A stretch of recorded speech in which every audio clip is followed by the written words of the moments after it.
What's up everyone, this is Kenny here from Property Stories, and today we're going to talk about the topic of fraud, banking fraud and its implication. Well, before I move on, I would like to clarify in this video that I'm not a lawyer, okay? I have no legal training, and all I'm sharing here is based on my experience, research, and also for educational purposes. Please do not take what I share as a legal consultation. Please consult your lawyers if you have any doubt on whatever there is regarding these banking matters. Okay, so let's start with the story, shall we? Imagine this. Today the person is madly in love. They're going to get married. This guy going to get married to this girl, and he wants to buy a house. He wants to buy a house to impress the in-laws and show to the in-laws that, okay, I can take care of your daughter, I can raise children and grow a family with her. Well, and all that jazz, but unfortunately this person cannot afford it. Alright, they cannot afford it. The income is not enough to reach the level of the house, the dream house that the wife wants, the future wife wants. Okay, example is like very far difference. Can afford 500,000, maybe want to buy $1 million. $1 million house. So what they do, this guy is very sad, go engage a broker, a shady broker that will promise to help with the loan application. Broker said, no problem sir, you sure can get a house on, no problem. Just pass me your documents, I do everything for you, the loan application, all everything for you. And 14 days later, true enough, the broker came back with an offer letter. Definitely is exactly whatever the person wanted, a $1 million house with a 900,000 loan, 900,000. And in reality, this person actually just can afford a 500,000 loan. Okay, so the person actually paid, the guy actually paid and actually moved in the house, and things are all good. Okay, things are all good and live happily after until the day where he lost his job. The wife is a housewife, cannot afford the house, and the banks come knocking on the door.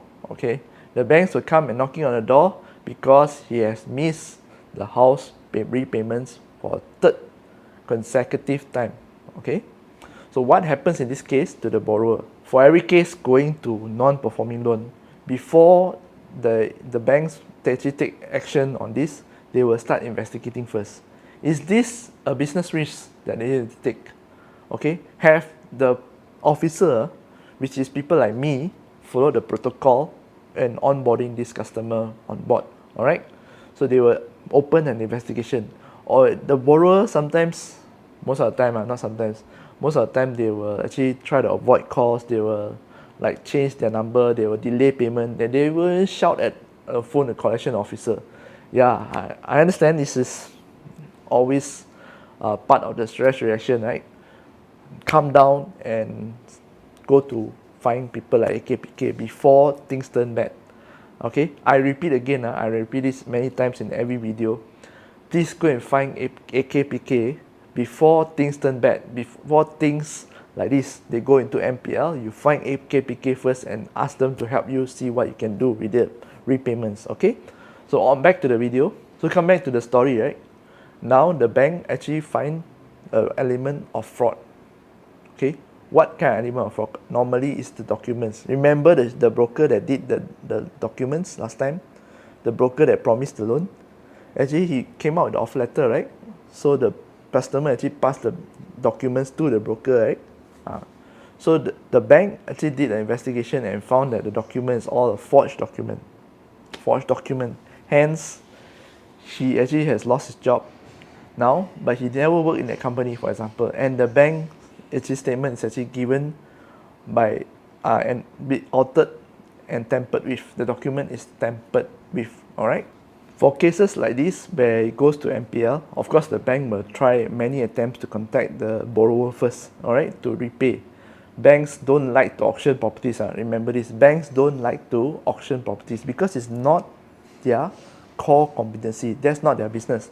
Their business is lending money. That's their business, not selling properties. Okay. So when the bank opened the investigation, remember the broker that got the loan for this guy here?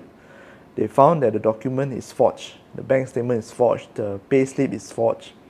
Or the only thing that is genuine was the IC. Okay, if IC is also forged, it's a police case, a criminal case. So When these things are forged, right, they will put it under a fraud case. The first thing that will happen is that the officer, right, the officer that on board the case, they will actually start interviewing the officer. They want to know whether the officer has followed the protocol, SOP, okay? Because you see, the business, in every business there's a risk, right? Operations risk. This is called operations risk. Has the salesperson, people like myself, followed the protocol, the correct protocol to onboard the clients? And after onboarding, have everything all in order, the protocol all in order, even to the point where they are supposed to collect the money, is it all in order? Then if it's all in order, then you are safe. It's just a business risk, okay? However, the problem comes is this, when the bank conduct further investigation and found, there's something wrong. The banker actually colluding.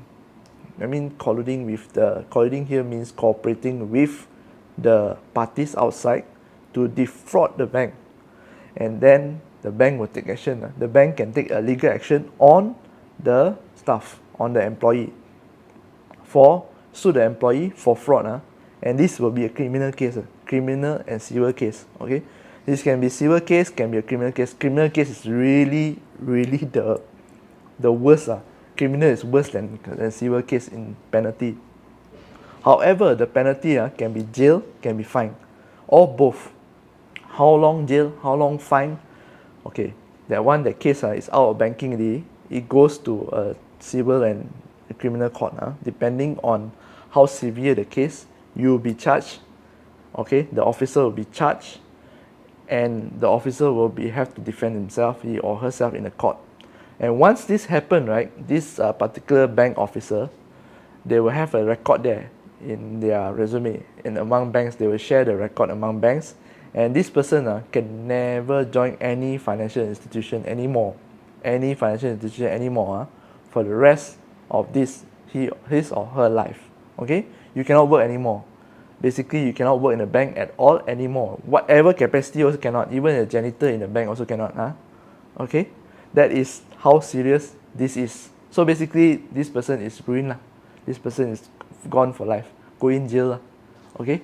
If the person is found colluding with the third party. So what happens to the parties that are actually by cooperating with this bank officer? Because you see, when it comes to real estate, right, it's not just one party that is doing the check and balance. Don't forget, you have the developers, you have the lawyers, you have the valuers in certain cases. Of course, it is sub-sale. So what happened? The most the bank will do is that will ask these valuers and developers and also lawyers, especially lawyers, because they do the loans, they do the documents for the banks, to bear the cost, liable for the cost. Okay, the bank may decide to take action. Most time, just bank or blacklist the firm, blacklist the valuer firm. Okay, and also in certain cases blacklist the developer, blacklist everybody basically involved in that scam. Okay, involved in that forgery scam. So blacklist already, they may certain cases they may actually sue the lawyer and valuer. It's really very bad. They go through and then they will sue the lawyer and developer. So the case can actually drag very long one, and we won't know the details because we are not in the fighting case. The legal department will be doing their job, legal department against another lawyer, the lawyer firm. I'm sure the next question you ask, so what happens to the borrower? Borrower also don't know anything, can claim don't know anything, just get a broker and do. That's what they always do. Okay, they play the victim, they say they don't know. Well, it's really hard to make things charges stick to the borrower, because everything is follow protocol. I gave you all my documents, what you wanted, I even signed in front of you, everything. So the most the bank can do is just to take the property and auction it off. Okay, auction it off and recover their losses, because what they want to do as a bank, right, is to recover their losses as soon as possible, as much as possible, and move on. I've not heard, frankly speaking, I've dug and not heard that any borrowers that got charged for this, because it's not easy to, like I said, not easy to pin the evidence on the borrower. The borrower is just hiring services, okay? hiring the services and happen to choose that bank that actually gave that loan to the person. Again, I'm not a lawyer, so this is just an hypothesis, but what I understand from the numerous stories I've heard and also cases that I've studied is that the bank will want to just move on and recover from their losses as soon as possible. That's it. Quick pause. You can support this channel for absolutely free so that I can continue making content by subscribing to the channel or checking out my book at the link description below. Let's continue with the video. So what happens to your bank officer, the bank officer that's working for the bank? Like I mentioned just now, they'll be called up for an interview to make sure that they follow the SOP, okay, in this case. When they call up for interview, they just want to find out that have you followed the SOP that's laid down to onboard clients and do your duties well. That's all. They just want to find out whether you do your duties according to the SOP. If they actually find out any evidence, then the punishment is severe, like I mentioned just now. So this fraud management unit, right? Every banks also have their own fraud management units, and they have their own ways to find out whether it's a fraud or whether the document is forgery or things that's elements that's red flags. They have their own ways to find out. Okay. Sometimes, right, cases where we submit, this department is like a police. Then the HQ will actually send to them cases and ask them to check first, see whether it's genuine or not. The documents and everything are genuine, not any red flags. If there is a red flag, right, they will recommend the recommendation will come from them. They don't recommend to reject or approve. They don't do that. Only the person that is in the credit is qualified to approve or reject. Okay. When this happens, right, let's just say they come back as tempered documents, HQ definitely will straight away reject without any reason given. No need to talk already. Tempered document, automatic reject. They may even come back to a finding, right, that is they say inconclusive or the word suspicious. HQ can also reject based on this. Suspicious only, not proven, to protect the interests of everyone in the bank. Alright? This is what the officers actually face, your bank officers.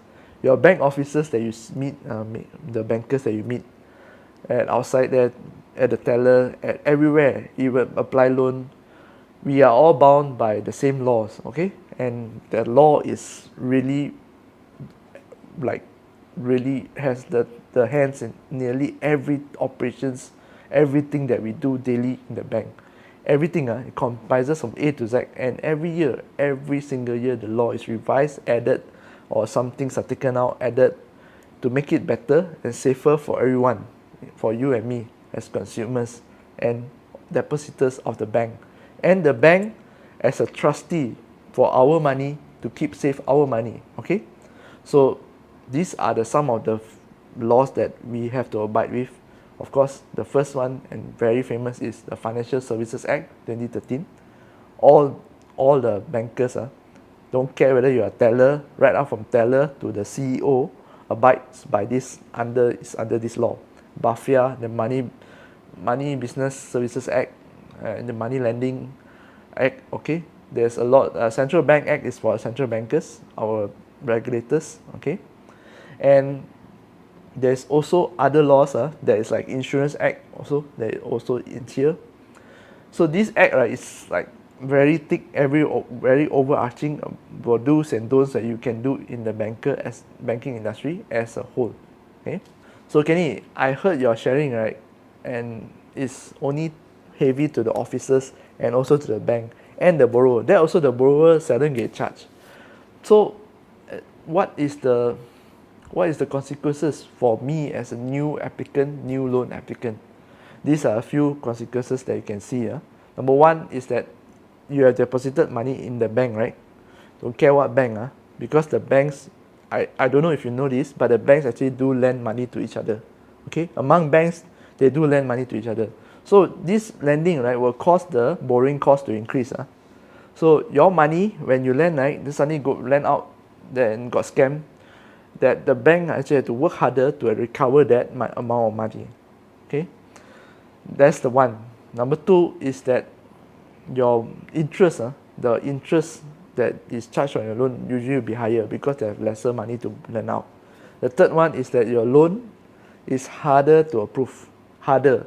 The bank will come up with so many different other guidelines that will start tightening the approval. You start tightening the approval, maybe they cut your margin. You want 90, they give you 80. You want 85, they give you 75. They cut the margin and they increase the rate because they want to reduce the exposure. So everybody suffers, not just you. Okay, you, a loan applicant, and other loan applicants all will suffer. Whatever loans are credit cards, are personal loan, or whatever it is, all will suffer together. My final message to you out there, if you are watching this, you are a borrower, whether you are a borrower, whether you're an agent, broker, or whoever you are, we are all consumers of the bank. We use the bank products and services daily, and you cannot run. I hope this video, right, did give you a little bit of understanding of what the bankers, the heavy responsibilities bankers have to ensure that we actually do our duty to protect you, okay, to protect you as a consumer. So we are here to help you, okay. We are not here to deny you. If you are qualified, please, we also want sales. Of course we want sales, okay. We want sales, you want the house. So help us to help you. And after this, I hope you appreciate a little bit more about what we do and things that we do every day inside to actually protect you and all the consumers from these consequences. And I hope that you actually appreciate your banker more, knowing that the heavy responsibility they carry. Okay? I think that's all for this week. It's a short video. I just want to share my thoughts on this fraud and how much responsibilities we bankers actually hold on our shoulders here, that goes unnoticed. It's always behind the scene. We are always working behind the scenes to ensure that you get the best out of everything. Alright? This is Kenny here from Property Stories. So before I go, I'm sure there's a video somewhere that YouTube thinks you should watch. It's best for viewer, the algorithm thinks it is. So click on that video. I'll see you there, and I'll see you again next video. Bye bye.